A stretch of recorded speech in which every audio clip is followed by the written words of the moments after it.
Could you ever believe that it's possible to revive long-extinct species? That sounds improbable, despite the fact that the company Biological Biosciences in 2024 reproduced a North American type of predator, the wolf. It sounds incredibly, right? However, species reproduction made using fossilized DNA fragments is quite researched nowadays, so you must be afraid of living in the next Jurassic Park movie. At least a few of you must have thought, are you ready to live next to prehistoric species? Certainly, warring off old-fashioned species would have some positive effects, such as creation of a new flow of gender diversity, upgrade of ecosystems which are areas for existence of ancestors of today's species. On the other hand, would you like to live in the Carpathians when there is an environment with prehistoric predators next door?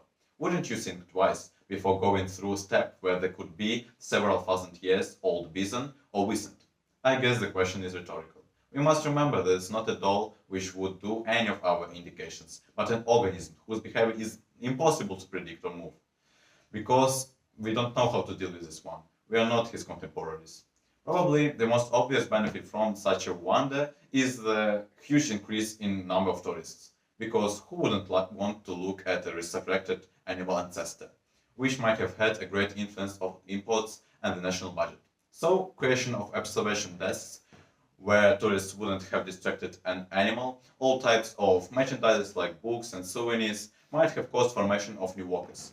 However, places like this must be absolutely safe and have strict rules. We don't like to have situations similar to Jurassic Park movies and have predators after us. Good to admit that scientists for sure are geniuses in this branch of science, recreating wild species, but is it expedient to do so? They must spend their resources on these ones while having problems with species which are at the point of their extinction now. Is there any guarantee that new gen organisms, which might become an ecosystem bully from American series, take food from species with similar diets? We don't want to forget about animals which have evolved over a long period of time, accumulating mutations and adaptations to current conditions, just in order to satisfy the whims of a food that may not take root. The most important question is, should we play games with evolution? Scientists and governments bear a huge responsibility, not only for the success of the experiment, but also for its consequences. It is one thing to create a direwolf, but quite another to ensure that it doesn't become a terror to the ecosystem.